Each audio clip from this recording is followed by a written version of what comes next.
25 years ago, Charles Henderson had a stable job and an apartment of his own. All that changed when he developed schizophrenia. I was like hearing voices, a whole lot of voices just mumbling. Those voices eventually took over Charles's life. Well, I was, not doing the things that I was supposed to do, missing days and stuff like that. I lost my job, I lost my apartment and stuff like that, and I got sick, and I went out into the streets and never, came back. I would sleep like in the parks, on the trains. I felt like the CTA was just a shelter. It was like, I would say, misery, Thresholds is an organization that offers support to Chicago's homeless population. According to the group, 14,000 people in Chicago are homeless, and half suffer from a mental illness. We're out there every single day working with people that the majority of society does not want to see. And you don't want to see that because I think sometimes once you see it, you can't unsee it. And when you can't unsee it, then you have to become active.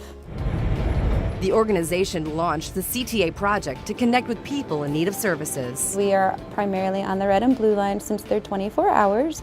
So typically we will go out during the day and we start riding the trains. And we'll start introducing ourselves and asking people what their needs are, and if they're willing to sit and speak with us, tell us about themselves. We build relationship, and then we really meet the person where they're at. So if their goals are to have medical treatment or to apply for benefits or to have housing, then that's where we will start with someone. Karen's group first met Charles in 2010 during a routine shift. I was at the O'Hare Airport, and they came and talked to me and got me a place at the hotel. I said, well, I've been saved.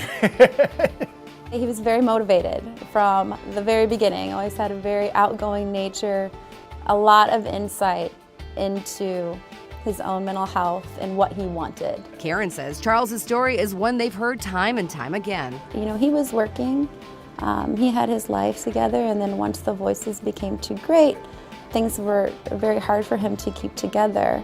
And so I think that disenfranchisement happens when someone is suffering from a severe mental illness, and you can kind of fall through the cracks a bit. Thresholds helped Charles with grocery shopping, doctor's visits, and met him regularly to help him accomplish his goals. Well, I started seeing a doctor and taking medication, and it started helping.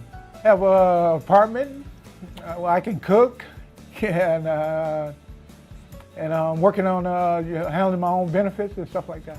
Well, I was like a different person because I could, function again, out in the world.